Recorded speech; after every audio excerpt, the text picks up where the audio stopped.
Hello, good evening, everybody. Hope you're having a great Monday night. Hope your week's off to a good start. I'm Jonny Torres. Welcome to the show. This is The Yard Sign, the most important relevant podcast in politics. We have plenty to talk about, as you can imagine. We have also got a lot of exciting things coming in the next couple of weeks in regards to the growth of the show. By the way, we also recently hit number 150 once again, top 150 podcasts in the country related to government issues, government and politics. And so that's always a great thing. And that's all thanks to you. Those of you watching, listening to the show, wherever you may be doing so. Don't forget, if you're watching the show on Facebook, YouTube, you of course can watch all the episodes there, but you can also take us with you. The audio version of the podcast is now available on your favorite social media platform and podcast platform. Okay, so make sure you look for us on your favorite podcast platform. We also got a website that we'll be launching very shortly. Excited about that. Just another way for you to engage with the show. And we are bringing on another new sponsor, which I'm incredibly excited about, and we're just finalizing the details on that. So I also want to make a quick note before we get into tonight's roundtable and topics is because for some reason it's always the losing campaigns. If you were on a losing campaign, could you please get your yard signs? Okay, the winning campaigns never seem to leave them around. It's always the losing ones that you find like just scattered all over the place, and it's just not cool. No matter what side of the aisle you're on. So, anyways, just a little public service announcement there. As you can see to my left, tonight's topics, as you can imagine, Queen Elizabeth II being at the top of the news worldwide, really, and we'll get into whether or not you should care. and really, who cares the most? And then we'll talk about closing the Florida gap as lots of polls are coming out as we get closer to general election day here in Florida. And being Florida, we love a tight race. And so we'll talk about some of the polls that are out at various levels and, how it's looking for some of our fellow Republicans who are running for different offices. Dark Biden. Again, in case you didn't meet in case you didn't catch the theatrically produced speech that Biden gave to basically attack half the country, we'll kind of pick that apart along with today's guest. Over at the table, joining me once again here on the show, glad to have him back, excited to have him back, Mr. Nate Ginter. Hello, sir. Great to be here. And, I know you were number 150, but after the Nate Ginter bump, I'm going to say 149.5. Nice. I like it. Let's do it. Let's make that happen. And over to the far right is, I don't even know what's going on over there. Is it still Anibal David Cabrera joining us for the show today? Ladies and gentlemen, Anibal David Cabrera is in mourning, as you might expect. On September 8th of our Lord's year 2022. It was actually a very sad moment. Queen Elizabeth II passed away in her home in Balmoral. And at the moment, what's going to happen? Come on, be nice about it. Jesus. Sorry, it was the wrong button. Lord Almighty. Gosh. Someone's not invited back onto the continent. So at the moment, we're having fun with it a little bit, but we do mourn the loss of the now past monarch with the new monarch. So it was a God save the Queen has died, God save the King, with Charles III actually starting his reign as of the same day. It is the kingdom is never without a monarch. So the day that she passed, the new king was installed. Quick updates on what's happening. Her funeral will be on the 19th of September, and we will all be up and watching because it's going to be a world event. Predictions are over 1 billion people will be watching. I'm going to assume that's going to be number one, not 150 when it comes to podcasts. So let's calm it down there, Jonathan. On September 14th, the coffin has already been moved to Buckingham Palace. On the 14th, it will be moving to Westminster for the actual funeral. Tickets are very difficult to get for these major monumentous occasion that's going to occur. Heads of state are only allowed themselves and +1. Thanks, so that's becoming Ticketmaster. A huge issue. I know, they buy everything up, and then it's so difficult to find tickets for these events. I was looking to get a VIP package, too. You know how expensive those things are going to cost? Absolutely. Can you tailgate? The monarchy and the palace is already telling people that they should not be coming in private planes. They should be taking commercial planes that are already scheduled, just because of how ridiculous it's going to be to get into the country. Oh, I thought it was going to be some like green thing. It probably is both of it, because something that people kind of forget is that King Charles has been a big advocate for. I know it's weird to say that right now. It's so weird. King Charles has been a huge advocate when it comes to the green initiative and making sure for green energy and everything else. Sorry, not laughing at what you're saying. 30 or 40 years. Still getting over the imagery. I mean, it is what it is. So. Anibal, do you know, is there any truth to the fact that the black nobility, also known as the Pentaveret, is currently reanimating her with the souls harvested from the provinces? I will disregard your comments and just continue forward with the point.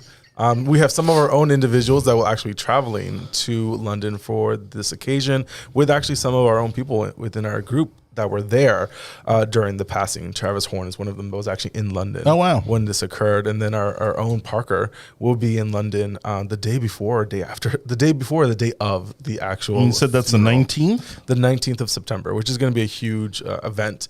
Again, that's Monday. Yeah.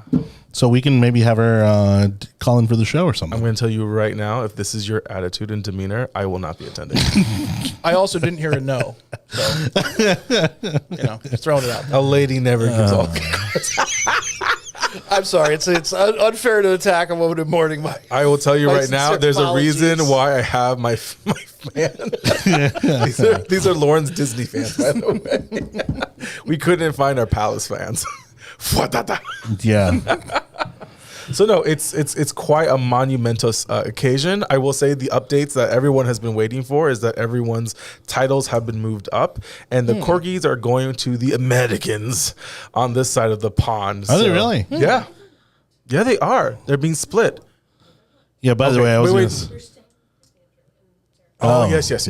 Look, they'll be in great hands there. Good job with that one. I will say everyone's title what are Harry the and corgis. the redhead? The corgis. Dude, what is that? Corgis? You don't know what a corgi is? It's a dog. The Queen's dogs. Okay, Yeah. I thought you were saying corgi was like a title for the British nobility. I was like, well, that's one. You know what? I wouldn't be surprised, honestly. The way they inbreed dogs is probably the same way they inbreed Lord Harold of Corgi. Cornhall. Even worse. No, it's Corgi of Worcestershire. Yes. It's pronounced Corgi. Oh my god! I hope no one's. Oh, a lot of people are watching crap. You thought they were coming over with Meghan and Harry? So I was under the impression that they were thinking about it, but now that I hear it, I mean, they should be grateful if they were even given that much responsibility. I mean, Harry wasn't even allowed to get to the palace before they made the announcement the Queen had died. Well, yeah, that was so. I heard that he was, he was the last to show up and then like first to leave too. I think. Wow, that's very. No, yeah, but he hasn't left yet. No, even Meghan, like that day though. I meant like, even Meghan Markle. Well, maybe that day, but Meghan Markle is also already there. Everyone's there. Everyone's in London. Everyone's at the palace. They've been doing tours and everything else. Doing they call it the rope, where they go to like say hi to people. Yeah, which is actually that's not the rope. appropriate. The rope line. The what? The long walk, yes. Oh. And Charles did it as soon as, he wasn't even in the palace before he got out, which was very appropriate. He's been doing things appropriately, which I'm not surprised because he's had 50 years to get this right. Well, then there's people whose job it is to make sure that they get this right. I'd be a little shocked if they, again, kind of screwed something up along the way. Well, I'm just mad when somebody's taken so much before their time. I'm sorry. I'm trying to muster up some enthusiasm. No. So Harry and Meghan, my understanding is that they basically stepped down from the royal duties, but we want all the perks still. Yeah. Well, they have monetized the crown with Netflix and with all the other big corporate sponsorships, which is disgusting. And they're not doing anything. That's the biggest thing. They're just being lazy. Well, and apparently those projects have also not done well. No, none of them have done well whatsoever. Yeah. She was supposed to do a podcast the day of the death, and that got canceled. And so I love the one meme. Did it put up gutsy numbers? I love the one meme of Megan far. where it says, that moment you find out you're getting your inheritance, and it's her opening one of these briefcases from the game show that she used to be on. Oh, Deal or No Deal. Deal or No Deal, and it's a $5 briefcase. Oh, that is priceless. Oh my gosh, nice. I will say they're not getting anything. The reports have already shown that the Princess of Wales has officially received all of the jewelry from the Queen, almost about $150 million worth of jewelry alone, and that's not it. Well, that's not. So there's different stages of. I need you to calm down. There are different stages of like who owns what and everything else. Right, so right, like, right. Well, because most of it stays with Charles, right? No, most of it stays with the crown. Sure. So right. now that she's no longer here, she has some stuff that's been given to her throughout the years. I mean, there's rumors that the big diamond of like $400 million, which is sitting on top of the crown at itself, should be given back, and none of this is coming back. So no one can even think about it. But I think like a few like huge pearls, like necklaces and things like that, are going to go. I gave her a ring pop once. I wonder if she still has that. And run again. Where did they get all this jewelry though? Were they jewel crafters, or is that what their family was? Were they? No, they went to they went to Kay's. Oh, okay. I thought it was De Beers. That was my bad.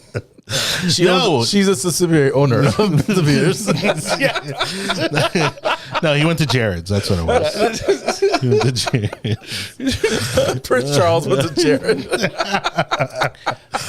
I'm sorry. I'm just 217. Well, luckily, luckily about that noise. Luckily, our producer educated me on all this, because I honestly had no clue and just as much interest. It's such a weird complexity, because some of the most biggest fans of the monarchy are some of the biggest Republicans that I know, and so it's a very like Southern like situation where we call them rhinos. It's okay. And, oh my God, the Southern people are really much into the monarchy, whereas liberals can just eat a dick. And so at the end of the day, where we're moving forward, we say eat a Richard overseas, please. Eat a banger. Eat a banger. So a lot of Americans are actually some of the biggest supporters when it comes to the crown. It doesn't make it any better. Some of the biggest supporters of the crown. And it'll be interesting to see what happens next. The last time a big monarch passed away with this longevity was Queen Victoria. And they marked her death as the end of an era of the 19th century. So it'll be interesting to see what now with her death, how, because the majority, I think only 0.5% of current people alive in Britain were alive when the last king was alive. But how do you really measure her, let's say, her political legacy? No, she has no political legacy. Well, that's what I'm saying. But and that's what I'm trying to understand. The point of the monarchy, a constitutional monarch, is not to be left-sided or right-sided. It's to be in the middle. And of anyone that's been in the family dynamic, to be in the middle is the hardest position to be, because you cannot pick a side. She's not allowed to show any political leanings. She is allowed to talk to the prime minister, which she has like once a month. Yeah, and so she has a private audience with the prime minister, which she gets to talk about what she wants to talk about. Right, like her agenda. Yeah, and those meetings are not recorded or anything else. However, when things are happening out of the country, it's not her job. Her job is to play mother. And mother makes sure that the table is set for everyone at the end of the day. So now that Charles is in charge, now that Charles has taken the throne. That's a good sound moment. No, I don't have that kind of. I'm gonna have to pull that one. And so now that he's taken the position, it's gonna be interesting to see what his real weighing is, because I will say this: the more you try to intervene as a monarch, the worse things get. Your job is not to worry about politics. Your job is to worry about the people, and the more you do that is better for the country as a whole. What is being expected to be kind of like Charles's priorities or his agenda? Or so I will say this. There's still some golden diamonds left in Africa, so we got to take care of that. A new colonial age. Yeah, that's right. Yeah. They didn't get to all the Hutus, I don't think. Oh my God. Tutti. Jesus, this is a Civil War reference. Roots 3. Lord, Return to Africa. Roots 3. I didn't know there was a series. as I dress all in black. His number one goal is to make sure that the monarchy lasts long enough to pass to his son, and also to slim down the budget of the monarchy. Even though I think it was like, I know what you're about to say, and I agree with you. Even though it's like $40 million to run the monarchy itself brings in billions of dollars when it comes to tourism, when it comes to economic revenue growth. It is a ridiculous number. That's actually less than I was expecting, believe it or not. I mean, just imagine how much the Kardashians, just that family alone, is generating economic-wise. That's just an implant. And yeah, exactly. And so you could just imagine what the monarchy has on that side. But I think it makes more sense. Some monarchies around Europe have made a policy of the heir and the spare are the only ones actually doing work. Whereas in Britain, I believe, I'm going to talk to you about this, it's the two on top, the whales, and then maybe like the nieces. So I think it's up to 6 to 9 people of the royal family are actually working. Oh, and then his sister. He's 7th right now. Yes. And then his 2 kids are 8th and 9th. Yes. So I think it's around 10 that they get like funding, they get security, but then they're responsible to actually do stuff. Sure. Yeah. Skip Harry because he stepped down. So it does not skip Harry. Harry's still a part of the line, and his children are still part of the line. Call him Prince Harry in his speech. No, nor did he tell them to come back home. He said, "I'm so happy for what they're doing overseas." Yeah. How am I not getting the camera on my own when I'm saying these things? Now, is there an American? No. Since you guys know, let me just ask you: is there any American-born English person or anybody in that lineage who's American-born where we could see a King Ralph type situation? So I did I actually did a. Jesus, I can't believe I'm about to say this. So I did a Well, it'd have to be Harry and Meghan's kids. I did a book report in regards to this, and there actually is some lineage that you can point out to, but that's like number 99, like number 98. So if Harry and Meghan have a kid here that's born in America, yes. And they did. everyone is electrocuted during a family photo, but that kid, that American-born child becomes the King of England? He's still from Prince Harry. I mean, yeah. Well, then like, Prince Harry would also have to be there. Right. In the family True. photo, and that ain't happening anytime soon. Well, listen, I mean, technically he's the bodyguard's kid anyway, so. Ooh. Anyways, what I will say, this is rough. Oh, Anibal over here just rough. Yo, he throws on he a couple takes of pearls, all of a sudden he's royalty over here. See, this is where Nate doesn't realize Oh, why. you're assuming the parallel. This is where Nate doesn't realize why I've given him a King George, doll there to display in front of his spot. Actually, Charles is my family's like male passed down name.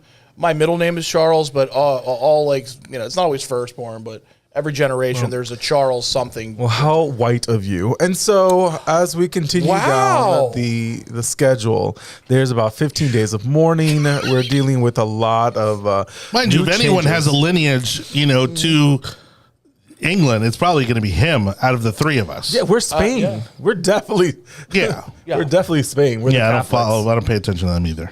Yeah. Well, here's the thing. I like the side of the family that wins fights and doesn't get captured. That's me. Wow, how Trump of you, McCain.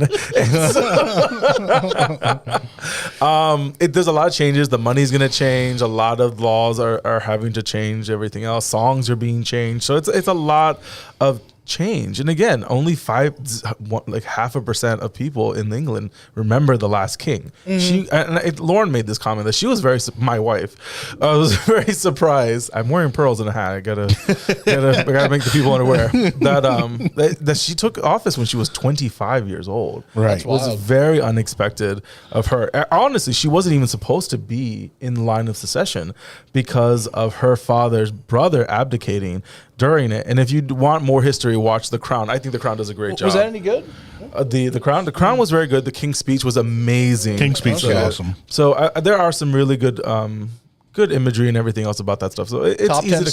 stutterers. of Does a all time? good. Yes, honestly. I haven't watched The Crown, but I thought the King's Speech did a good job of explaining basically how Elizabeth came to power. Yeah. So it's good. I thoroughly enjoy it. Again, the world is in mourning. There are some people being fanatic about it, asking for certain things back. But Well, let's talk a little bit about, because there has been, again, it's all about, especially when it comes to political groups, it's all about seizing a moment to try to rally support for your organization or your platform and there are those people who are pushing back and saying, hey, let's not forget all the horrible things the monarchy has done, colonialism being at the top of the list. And Was that wrong? and so I mean, okay. Do you really want to have this conversation? Sure. No, I'm actually, because I think this dovetails into, I think it's a similar conversation to reparations and land grants in America. I think it's the same basic argument. I think there are elements of it that you could say, okay, well, this obviously ended up being a betterment for the overall society in this particular country or this particular. Well, I mean, just that idea of like the jewels are symbols of power and wealth that were taken after military conquest, and a lot of them anyway. So most of our land was gotten through military conquest. I will say I will push back. I wouldn't think of returning that. I will push back, and the only thing I'll say is that humans have been conquering humans. Since the beginning. The Persians did it in the Middle East. I mean, the Ottoman Empire owned half of Spain at one time. Anybody that held and that's what I'm saying. The Romans took over the Mediterranean, the Ottoman Empire, even back to Genghis Khan. Well, it's why the idea of any kind of racial purity is absurd. Right. And for many people who don't understand, many parts of China were colonies of Japan until World War II. And so people just don't remember these things. Australia was a penal colony for the throughout the United Kingdom. I mean, Still there are is, some. Oh my gosh, have you been to? Well, throughout the United Kingdom, though, there are some issues with the kind of too pure a bloodline. You know what I mean? Where you're kind of getting a little too close. Well, it doesn't go well when your family tree doesn't fork. Right, exactly. That's real bad. But I mean, honestly, it's one of those things. Again, like some people will paint Columbus as there's a guy I know who has a Columbus a picture of Columbus, and it says has a criminal stamps stamped over it. Well, and that so I would say I think was a little different though, because it was the Columbus stuff. There's the people that are anti-colonial in any way, right. And then there's the stuff where he definitely we would the treatment of that he put a lot of the people that he had conquered under. Sure. But imagine how different we would be normal for as the time. By the way, I'm not saying it was. And I think that's what people really forget. Even during who would have thought decolonization during the 50s and 60s after the wars? I mean, that could have been as bloody as possible, and the British were one of the few that were actually able to roll back that pretty easily in regards to just, okay, you don't want us here, we won't be here anymore. Now you can say that it was that they were using their colonies to use them and their resources for industrialization. And I will say, no schnupp.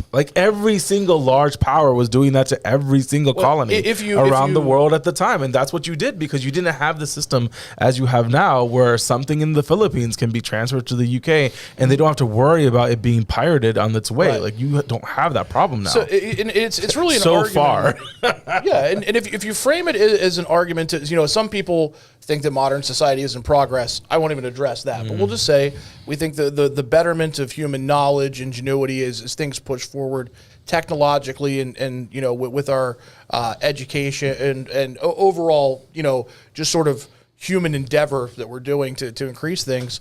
I would say that, while it's not always nice the way that it happens, it's undoubtedly, Britain was one of the large factors in that, especially in the 17th and 18th century. Oh yeah, and we can't forget about what the Portuguese, what the Spaniards, what the Germans did to their colonies and everything else. But at the end of the day, I mean, there are some colonies that just are as developed or even more developed in their own previous colonial hands. Singapore is a great example of that. Right. They are much more advanced than any of the others before. Taiwan's a big one from there as well. And then you ask, what is the reason why Africa, which is what we're going to get there, is why is it still in such dire strength? And I would say weak governance and the inability of its people to rise up against dictatorships. And you have that situation where there's just so many lucrative material and minerals in the ground that it gives itself to strongman leadership. Well, and also it depends. How far do you want to go back to determine ownership? Because to my mind, if taken to its ultimate conclusion, that argument of so-and-so used to be here, well, if we could find out somebody was there before them, then really you would have to return everything to like the first dude or dudette to step on that area. Again, it doesn't make it's just it's one of those things doesn't that matter. You can't. It's just not feasible after so much time has gone by. I don't think. Anymore. Nor do I care. Right. Fair enough. I just don't care. So last time I was in Egypt, I went to the National I have Museum. a mortgage for my property, so I've got the most up-to-date They can have it. documentation. I get to win. Last time I went to Egypt, I went to the National Museum, and King Tut's tomb was on a dolly. And so I don't trust anything when it comes to other parts of the world that they're going to keep it as significant and pure and respected as do I think in the West. So I'm sorry, I apologize. And that's where, and honestly, that's how the cookie crumbles. You can't just be upset because you were a colonized country. Get over it. Well, look at what happened throughout the Middle East, as these terrorist groups took power, and how they destroyed a lot of that history. Yes. Intentionally, because they want to rewrite the history books to favor their ideology. And so it's unfortunate, but now there's hundreds, if not maybe thousands of years of history that have been completely erased, right? Because of the destruction. You can go back to the burn of the Library of Alexandria. Exactly. I mean, it's human nature to do that. Although, ironically, I forget it was the Visigoths that when they did their initial sack of Rome, actually left all the historical and religious things intact. They were trying to prove a point at the time, so it doesn't always happen, but it's a rarity for it not to. Sure. And you listen, conquering nations take, that's one of the things. But that's also where a lot of the value lies in conquering. Yeah, I mean, the what's Nazis the point famously, of conquering right? if you're not going to, get some shiny stuff? But man. Jonathan, the position that you're about to head into, yes, the Germans did a great job in taking valuables because they knew what it was. The reason why Paris wasn't bombed was because the general that was in charge of that part of the territory decided not to because Paris was too beautiful to bomb. I mean, these are things that people just forget in history, that there really are things that I couldn't imagine. Could you imagine Paris being bombed like the way the other parts of the world, other parts of Europe were? I just couldn't imagine. Well, you look at Germany though, and I mean, they did a pretty good job of rebuilding. Yeah, I mean, with our help. Yes, with our dollars. And, I mean, well, and much of Europe. I mean, even in England. I mean, you look at. I mean, again, the before and after pictures. Again, I mean, and it's just incredible. And especially when you think that a lot of that infrastructure, a lot of those buildings are older than our country. Yeah. Workers are like really motivated when they come out of being shot at and bombed. It also helps. They get to pick up a It hammer also helps instead. when They're it's like, our. This is pretty. It also sweet. helps when it's our dollars that are the ones that are They're not paying for it. facilitating that. Yeah. And so. Yes. All right. Well, I'm sure we'll be hearing more, seeing more of Anibal and Pearls and and the developments with the passing of Queen Elizabeth II. Thank you, everybody, for watching The Yard Sign, the most important relevant podcast in politics. Nate Ginter, our guest today, our returning guest. Now, to kind of get back to the motherland here in the United States, we've, of course, got our elections coming up. No thanks to England. We've got our elections coming up. And here in Florida, as you might expect, although Republicans have significantly increased their voter registration over the past couple of years, it's still Florida. It's still very much a purple state. I think in many ways, although the geography has shifted some, I think there are still areas of the state, or the state as a whole could still be considered a bellwether for the country as a whole. And so Anibal has been kind of looking into some of the polls, and really I follow along, as some of these polls come out, just kind of looking at the general numbers.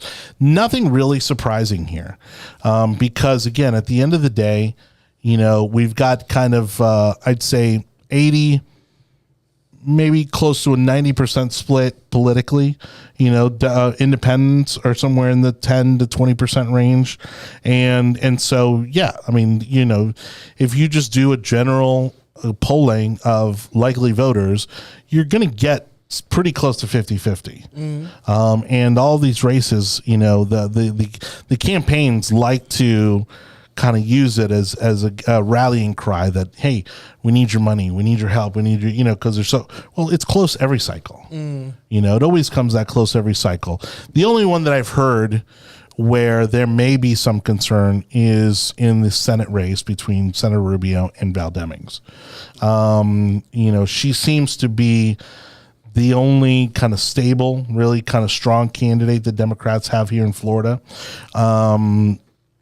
She has a, mostly positive, political record.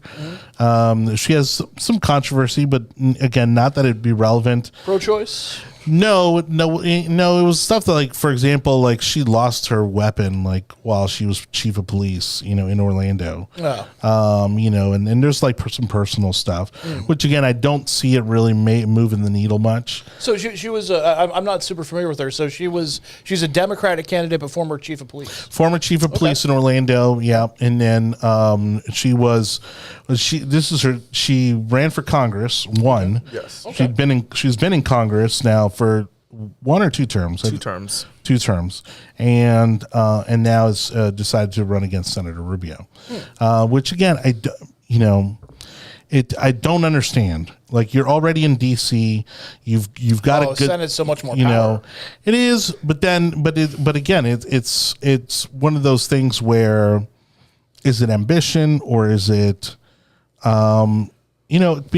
Yes, it is power, but you're one of 400 something versus one of 100. Yeah, but did she have to resign from her position in the House? I don't think so. Because from what I understand, Charlie did. Charlie did because he wanted to focus on that's the his race, choice. Yeah, not because well, and it's good politically. Yes. It's good political theater. But the fact that she hasn't tells me that, one, she probably wants to keep her job, or she'll do it later on in the campaign.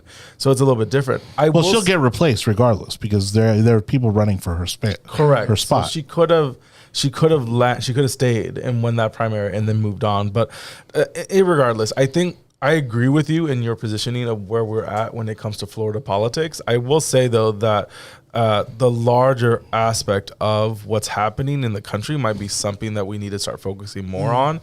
At the moment, and I saw these numbers today on PBS. So which party should control the Congress? And they say it's a toss-up. Where they're saying that 48 to 44 percent of the country said Democrats actually should keep control of Congress. Again, PBS is saying. But see, if you're the incumbents in power, like that's a bad situation to be in. Because again, it's you're coming off of, it's a midterm. It's going to be the first one after the big presidential cycle. People are pissed with the economy. People are pissed with inflation. Yeah. People are very upset. And so the other big question is, mind you, to that note, what a lot of people don't realize, because Republicans have kind of had to stop talking about gas prices, right? They kind of the inflation talking point has kind of lost some of its power, but the gas prices are about to go up. Yeah, they're about to go back up in about a month because the oil reserves that we pulled from have run out. And the only reason why the numbers are the way they are is because China has not been back at full steam again, because they had, as of last week, 33 cities in China are back in zero lockdown because of their COVID policies, which is throwing everything off. So I think the bigger question is if Americans think that the country is in recession, and actually they do. 62% out of 62 to 32 believe the country is already in recession, and that's a big deal. That people are going to vote to that position. I don't think you get rid of that anytime soon. The only thing I can see that's going to knock us out is the abortion question. That was a nuclear mistake. Correct. Nuclear mistake. Well, and what's interesting is that I heard, and I don't understand all the legal specifics of, but apparently it was an attorney from the Biden administration that brought the Dobbs case to the Supreme Court, essentially bringing forth the ruling that now kind of put the abortion issue back on the table in ways that I never expected to see in our lifetime. Well, there's that, but there's also, I mean, there was multiple Supreme Court justices that were asked their opinion flat out. And I'm not going to say they lied. Maybe their positions changed, but they definitely changed. There was, Well, there's a difference between saying that we're not going to rule on it And kicking it back to the states. That's what they did. They did not rule on it. They kicked it back to the states to come up with something that's better and that's stronger. That's going to be in position. So, that's one of the things. So I have a couple of opinions on this because I'm pro-choice, pro-gun, so I don't have any kind of a party affiliation.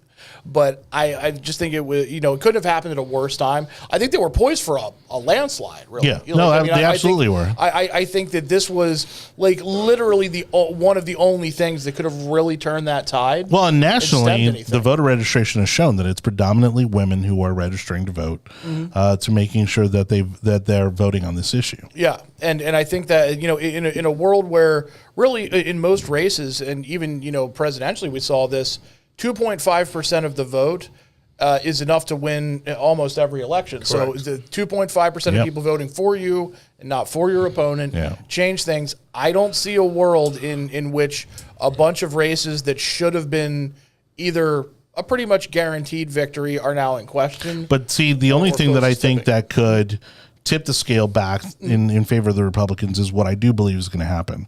Okay. I think the oil reserves are going to run out. Gotcha. Gas prices are going to climb again. Right now, there's a lot of red flags. Amazon, nationally and internationally, but nationally, scaling back in a huge way. 400 locations, I think, that they are not going to open, in terms of warehouses. I think it was 40.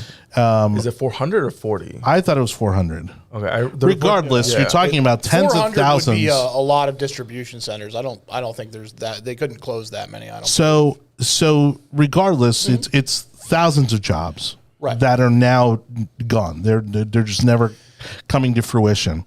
There was a story that came out that said that the United States mortgage lenders in large numbers are all going bankrupt. And so you've got that. I mean, there's just a lot of red flags out there. Which is going to lead to more consolidation again. Goldman Sachs. Yeah. Huge layoffs at Goldman Sachs. Now, if anybody knows which way the wind's going to blow, it's the guys who are blowing the wind. Well, I mean, you know what I mean? And those guys. I would say traditionally, yes. They've also sometimes been, historically causing the winds. Yeah. Well, that's what I'm saying. But that's the larger conversation. I think the banking system understands what's going on. I don't think there is going to be a huge issue when it comes to the housing market. Honestly, I just don't see it. And again, these have been words that people have said before things fall apart. Right. So I'm not ignorant on that point whatsoever. But I don't see where it's coming on the mortgage side. I do believe the market, the economy as a whole, is just too overheated, and you don't want a runaway inflation, and that will occur if we don't tap the brakes a little bit. The problem is tapping the brakes causes the recession in the first place. Well, the comforting part is that the head of Federal Reserve on 60 Minutes was asked the question of, when it came to quantitative easing, do we have enough money to prop up the economy in the event of a downturn?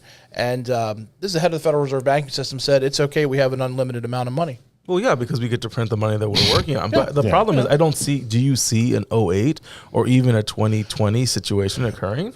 Well, 2020, definitely not.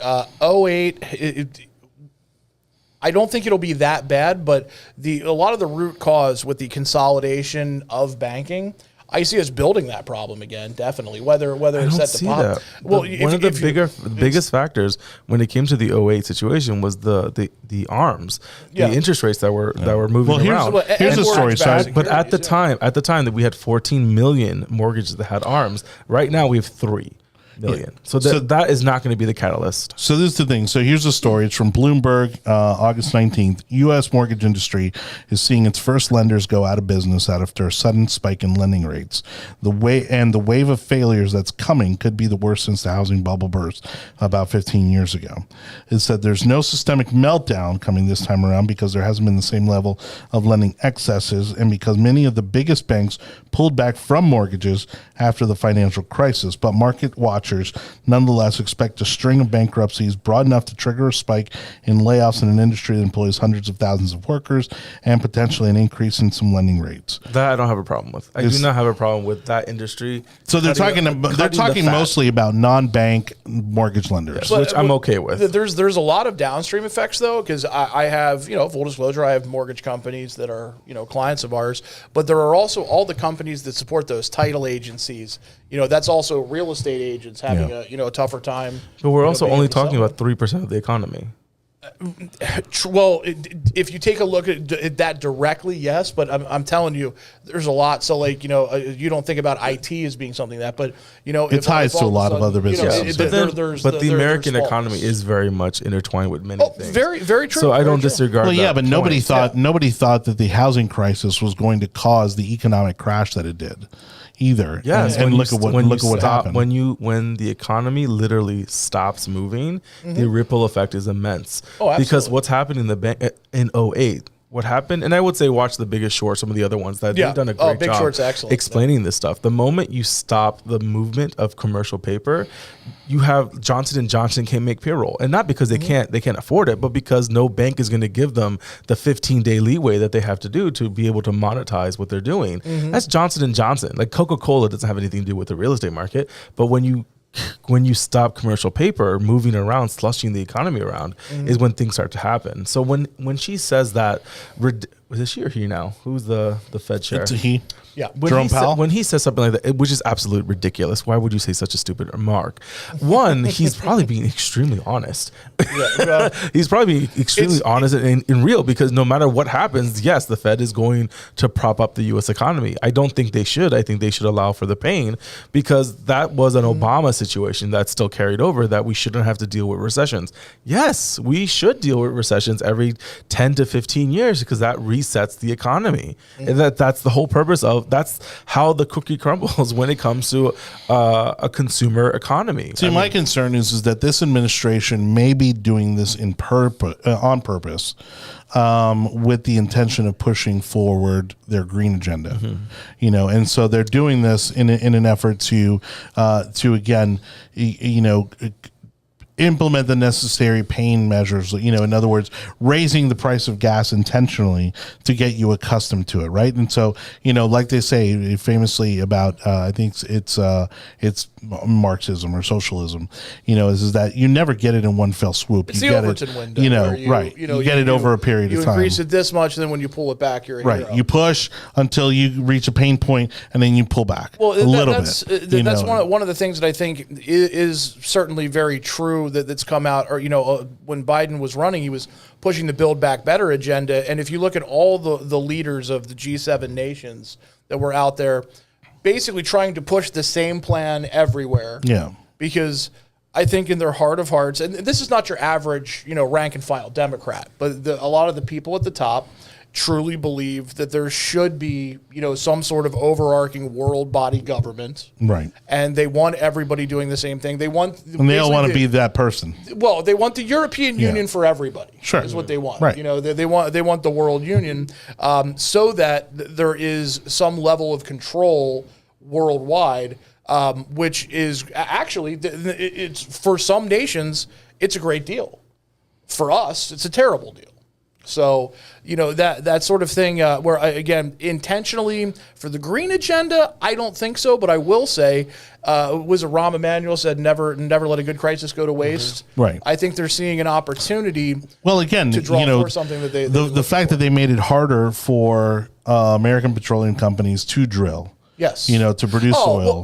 That's crazy to sit and say, well, we have an energy crisis, and then go like, well, yeah, we haven't been able to do anything. Like every single thing that was related to pipelining, natural gas, all of that stuff was immediately stopped. Every permit pulled, rolled back, or just straight up canceled. So when I never trust a Democrat that says, I have an all of the above policy. No, you don't. No, you don't. Well, all of the above, if everything below is all the stuff that actually works. Yeah. I'm a huge nuclear proponent. I think Sure.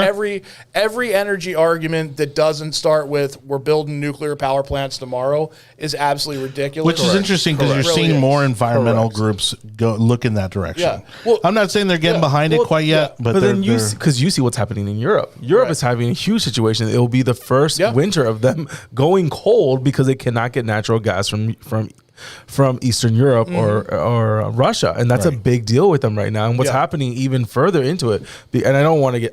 I knew we weren't supposed to get into the Ukrainian war, but it really is a de facto situation.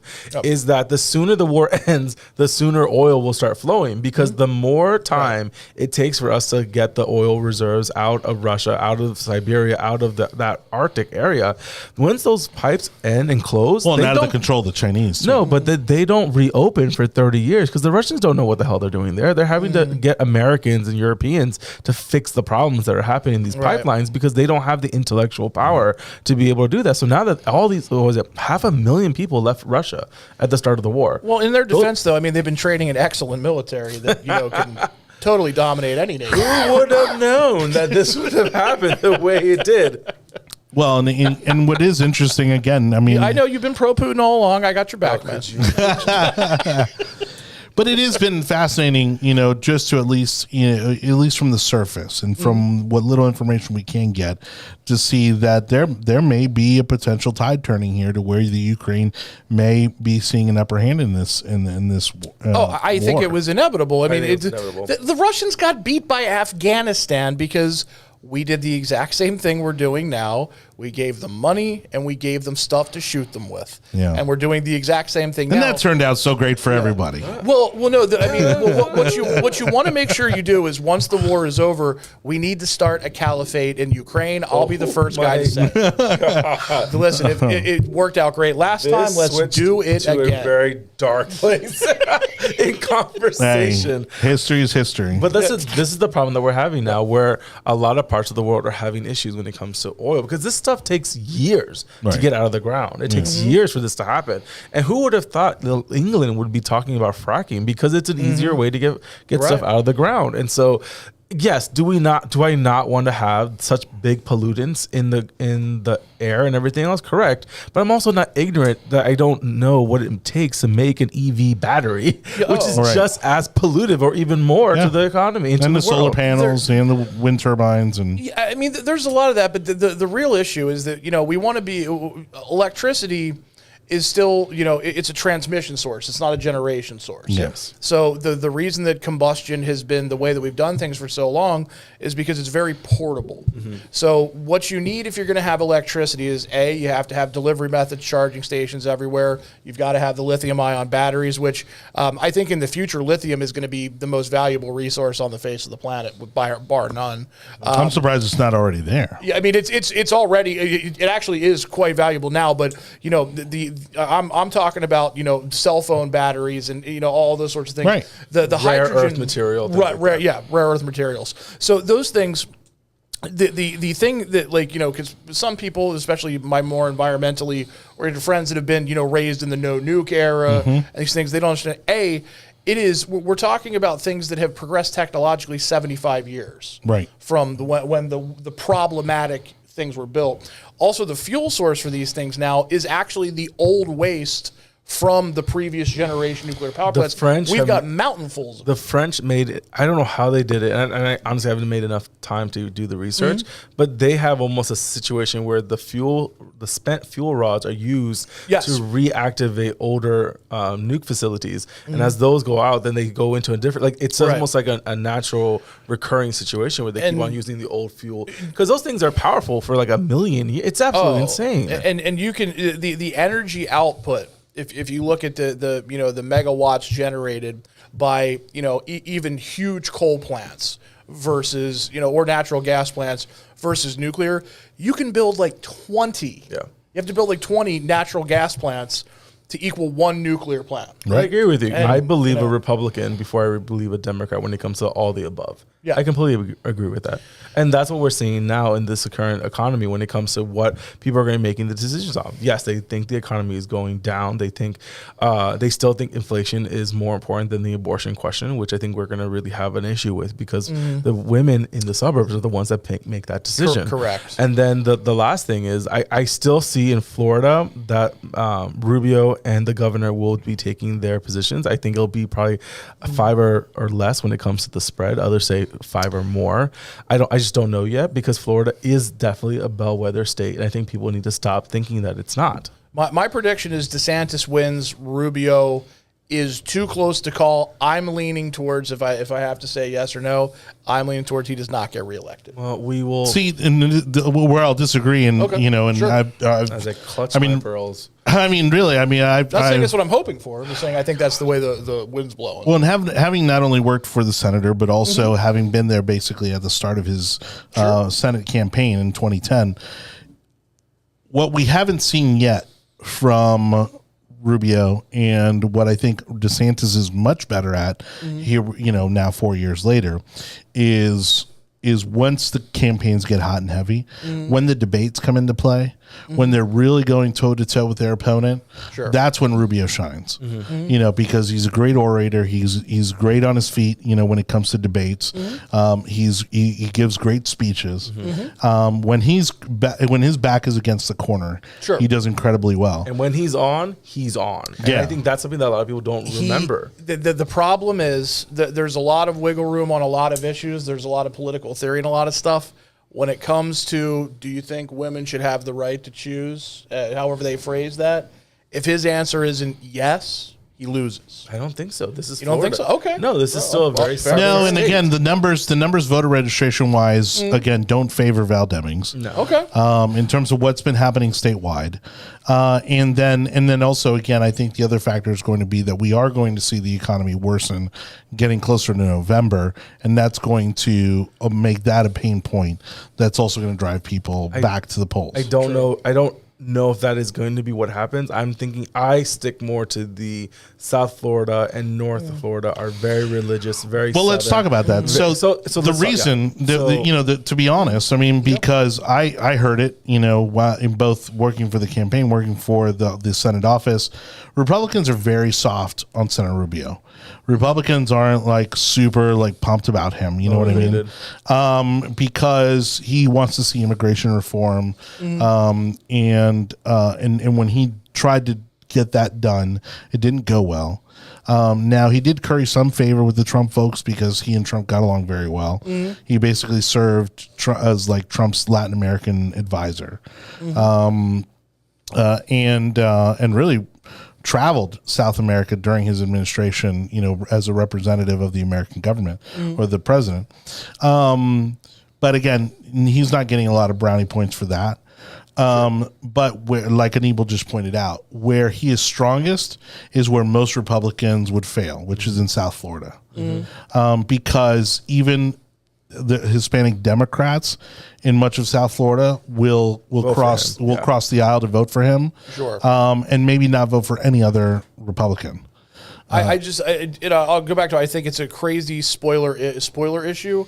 One of the things that it would be a huge upset if she In wins. Pennsylvania, in That's where I'm from, Arizona, yes, the position you are correct. In Florida, no. Val Demings has Orlando. Yeah. Where else? Yeah. She doesn't have the North. She doesn't have the South. She Yeah. barely has Tampa. She's the de facto Democrat, so Yeah. she's automatically going to get 40% of the vote. Which is what we've seen. This is now the 12th cycle that we've seen it, where it has to come someone from the middle part of the state, and every time that happens, it fails. The last time it was succeeded was a Republican who was a Tampa mayor, which is Bob Martinez. Bob Martinez, yeah. Which was the last one that actually came from the center of the state.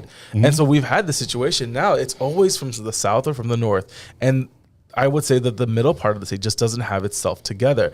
And somewhere else, I think it's so odd that this is not working out the way I think the Democrats thought it was going to work out is Georgia.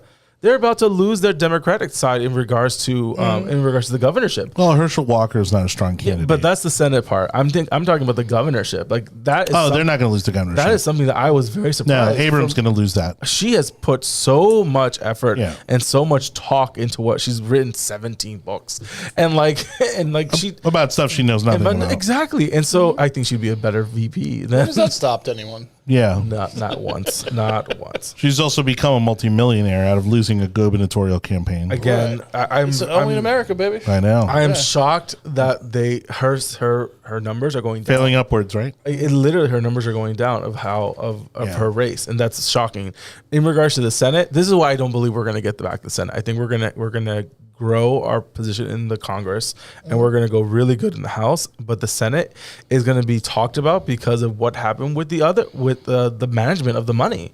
Right now, they're having huge problems that they're saying that the war chest for the Senate reelection campaign has like 90% of it has been spent already. Well, I mean, let's not forget the reason that you didn't have Bernie Sanders running in 2016 was because Hillary came in and her campaign bought the DNC out of their debt problem. But the problem is we don't have someone like that with the Senate, and the person in charge of the Senate at the moment in regards to fundraising is Rick Scott. Yeah. And once you start hearing these reports that the money has been spent, when allegedly they raised like over $150 million, and that stuff has all been spent already. The only way he gets out of that is if they get the Senate. That's the only way he gets out of this. Yeah. If they lose the Senate, it's all on Rick Scott, and that's going to be a huge problem for him. But at the end of the day, not really, because he can pay his way through and raise all the money he needs to because he has so much money. Sure. Yeah, but spending that kind of money again, you have to show something for it. And I don't think You have to have something to show for And it. if they don't take back the Senate, there's nowhere to show where that money went. Well, it's kind of like the issue that that we're also hearing about Trump's PAC. And the fact that theirs is not as quite of a puzzling problem because they're not spending the money. Right. So now all of a sudden it's like, what was the last estimate about that? I mean, it's something insane. some crazy amount of money that they have, and they're just sitting on it. It was like $250 million. Yeah, But that doesn't surprise me because I'll tell you what exactly is going to happen is that they're waiting for the dust to settle on, or midterms. somewhat settle on not only the midterms, but also all the controversy right now surrounding Trump.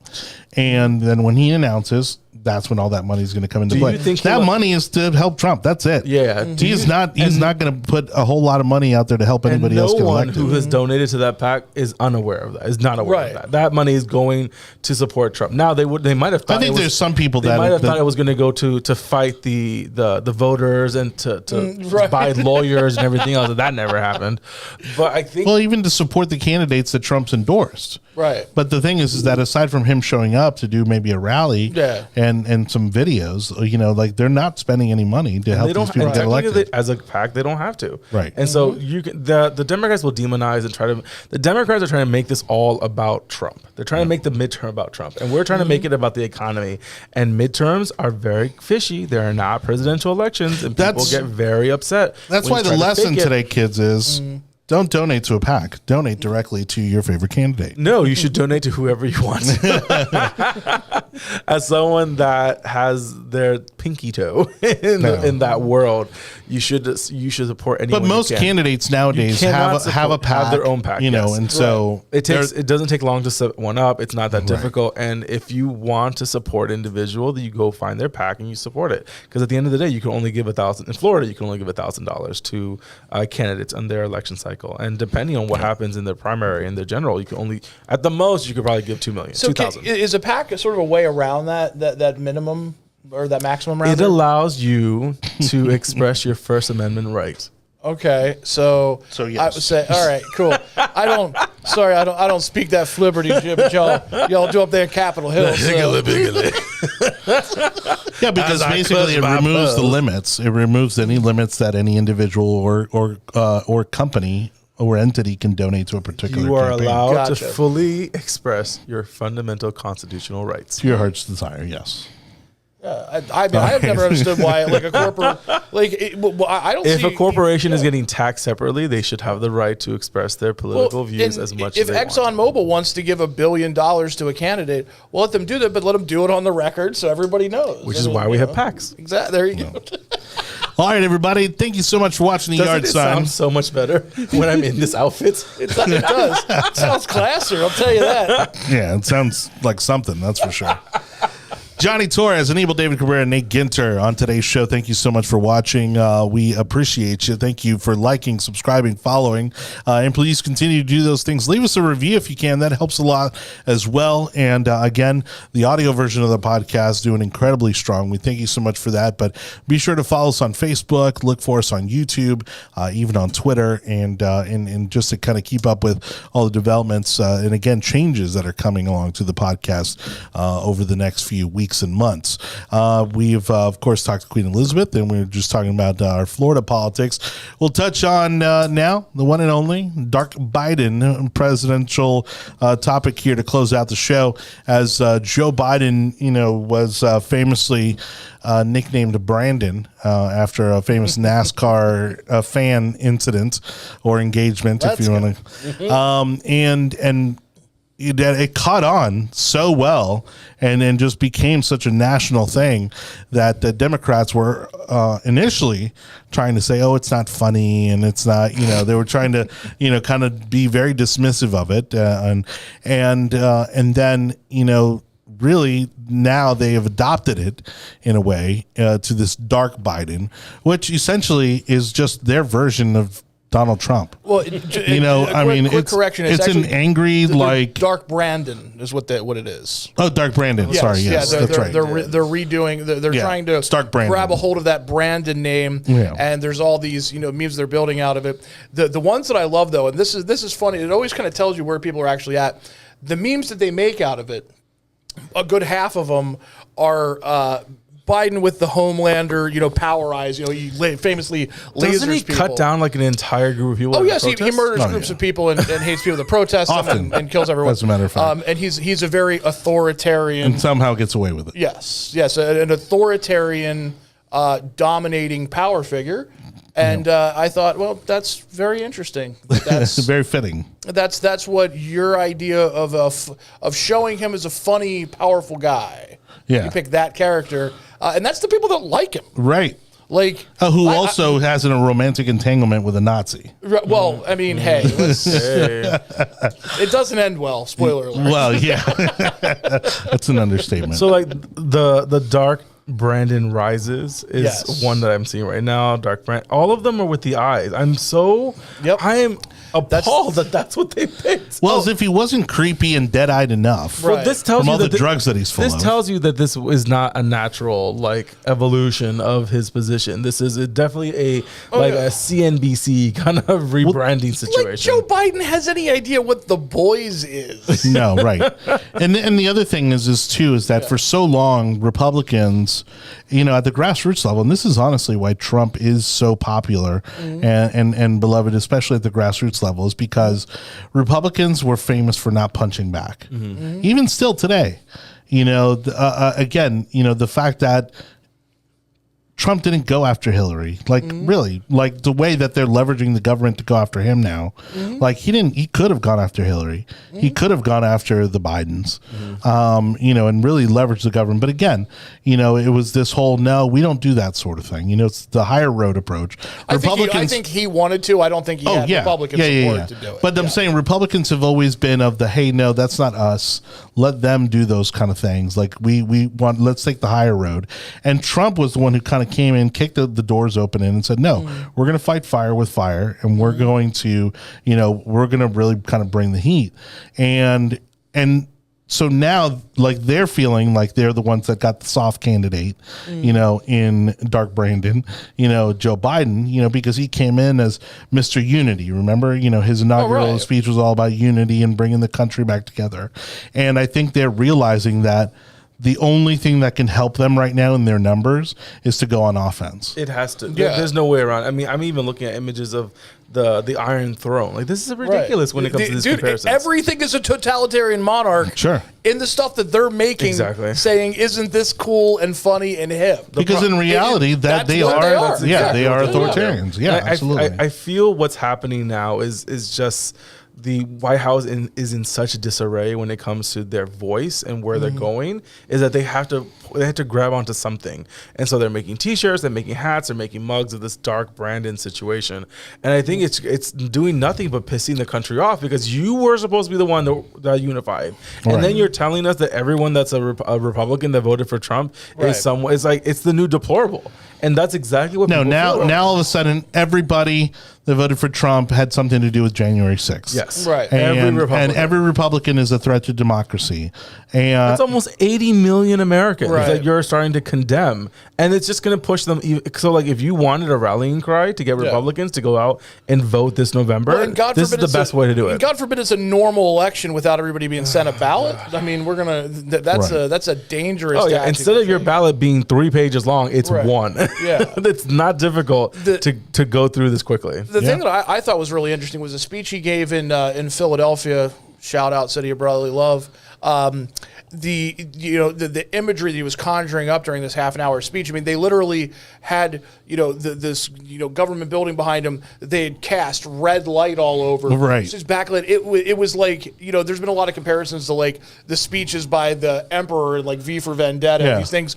Because it looks exactly right. like It's very ominous. It's very it's very heavy. And people got upset because you're manipulating the pic, really, because you've never manipulated because a zooming January 6th picture. Right. Well, it was in the middle of the day. It was bright and sunny. You look at pictures from like the New York Times. You think it's at like 8 o'clock at night with like bombs firing at Congress buildings. when you zoom out and you show that there's also like the blue panels and It doesn't help. that's any better. It doesn't help at Like, all. What is going to be in frame for the shot of him talking? Oh, yeah. We're not going to stay zoomed out. The other thing that CNN came under fire for was somebody was smart enough at CNN, the Communist News Network, to realize that it looked incredibly bad, and they actually changed the color filtering on what they were broadcasting so that it was real light and pink. And they for those of us in the game, they brightened it a bit. I think that's the official term, Johnny. Yeah. So that they brightened it up so it appeared almost like a pinkish hue. Right. So it didn't seem like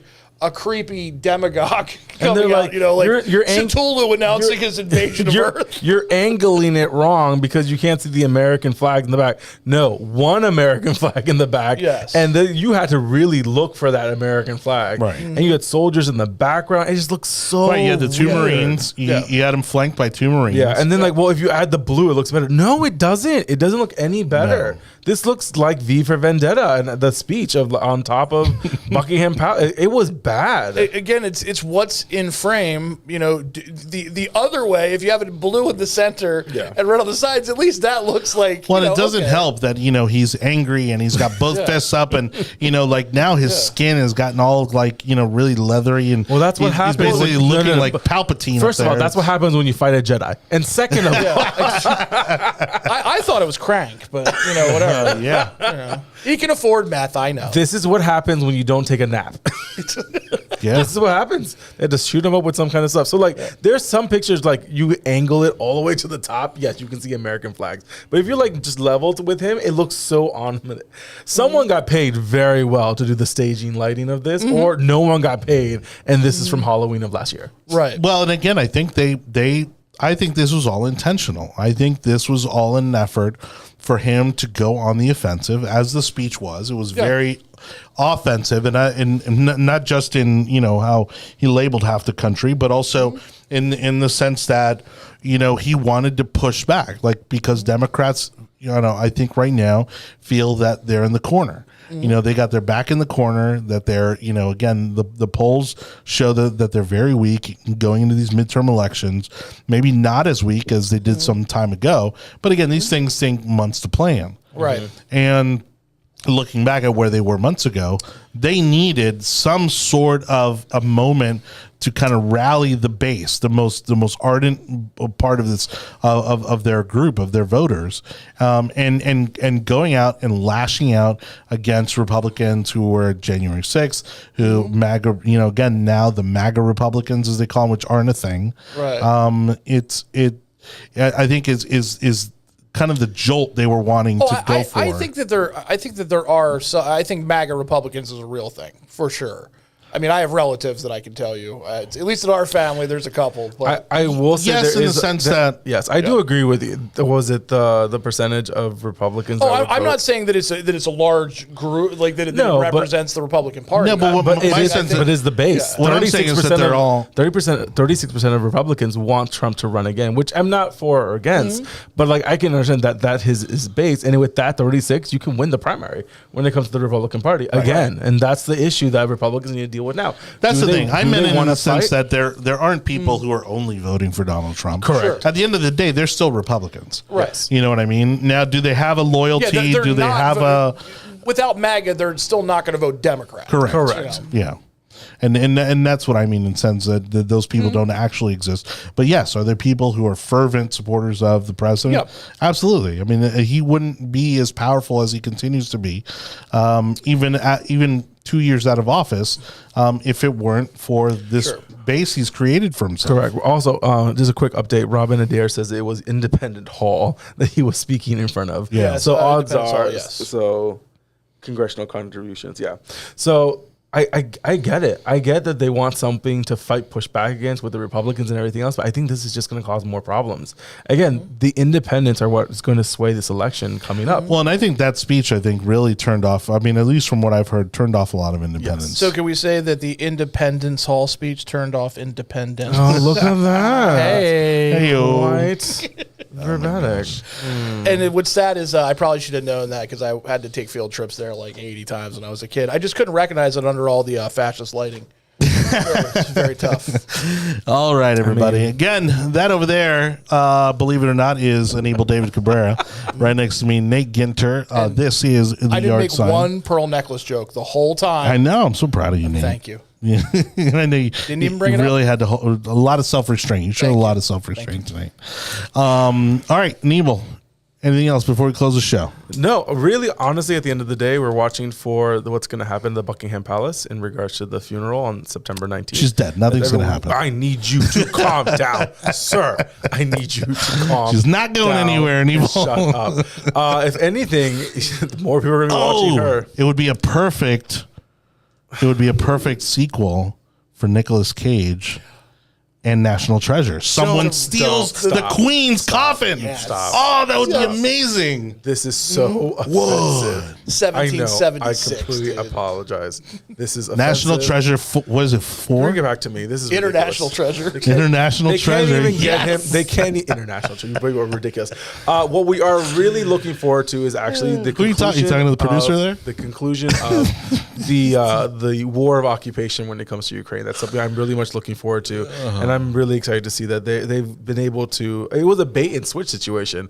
They made sure that the media talked about the center of the lines for the Republicans, for the Russians, and instead they went through the northern side of it and swooped down. They've now taken over 1,000 miles back of land that the Russians were occupying in a bunch of key cities. So this is something very surprising. I think they only have like another month or two, or maybe a month before they can't fight anymore because of the weather. So there is definitely a fighting season. I never understood that, honestly. When it comes to fighting seasons, you would assume they could fight at any time, but evidently That kind it's of a cold, thing. you'd understand. I don't. We live in the South. Machines I don't don't understand. Oh, really? Even the tanks get too cold. I did mean to ask, and obviously we don't have time to go into the topic, but this bill, because you're a tech guy, you work in IT, this bill about manufacturing chips that Biden put out and all that, and trying to cut out China and. Well, we had to do something. So it's one of the few parts of the bill that I actually agree But does it work as implied? So it's going to take more time than they say, but we have to do something. I don't care how quickly it happens, but American chip makers need to be making chips here. Whether or not they're still doing business overseas as well, I think is another question, which I don't necessarily have a problem with. I think that's a different story. But we definitely need chip manufacturers here in America.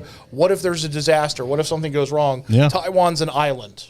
Right. You can't have all of your chip processing plants on And the half a islands. world away. Right. So, no, I fully support those provisions of the bill. I think it's long overdue, and we've been penny wise and pound foolish for not incentivizing American companies to keep their chips here. American Cool. companies are already starting to move their chip manufacturing here before the bill was even passed. I feel that it was just giving money to just giving loads of money to companies that were already doing it. What's your So I favorite think kind of it's a chip? West. Sour cream and onion? Barbecue? I'm trying to get away from chips. Honestly, it's fattening, Ruffles. and I've I'm been an told American. that if I'm going to fit into my Ruffles. I've been told Fritos. if I'm going Fritos to will fit be. in my outfit for the funeral that I need to lose another 5 pounds. So I'm going away from chips. Take off those pearls. All right. On that note, much luck to our very own Parker Dare, who is heading off to the UK to, I believe, continue her studies as she pursues an MBA. Much luck to her. We hope that maybe she might be able to check in with us here next Monday as the Queen is laid to rest. Also, again, all you losing campaigns out there, go pick up your yard signs. And and a little anecdote. Learn that to I- lose with dignity. My That's right. God. Pick up after yourselves. Ugh. And another little note that I found amusing is that for the upcoming World Cup in Qatar, they're actually using American grass. So, Is that before or after the bodies of the slaves are decomposed? well, you got to fertilize it somehow. All right. Good night, everybody. That on behalf of Anibal, David Cabrera, Nate Ginter, I'm Jonny Torres. Don't forget to subscribe, like, follow, ring the bell, whatever you got to do to keep up with us. And again, catch the audio version of the podcast on your favorite podcast platform at the Tech Overlords at Google, Apple, Spotify, Audible, Amazon, Odyssey, iHeartRadio, and Samsung podcast platforms. On that note, good night, everybody. Good night. Good night. Oh, we're going to get a little ding, ding, ding, ding.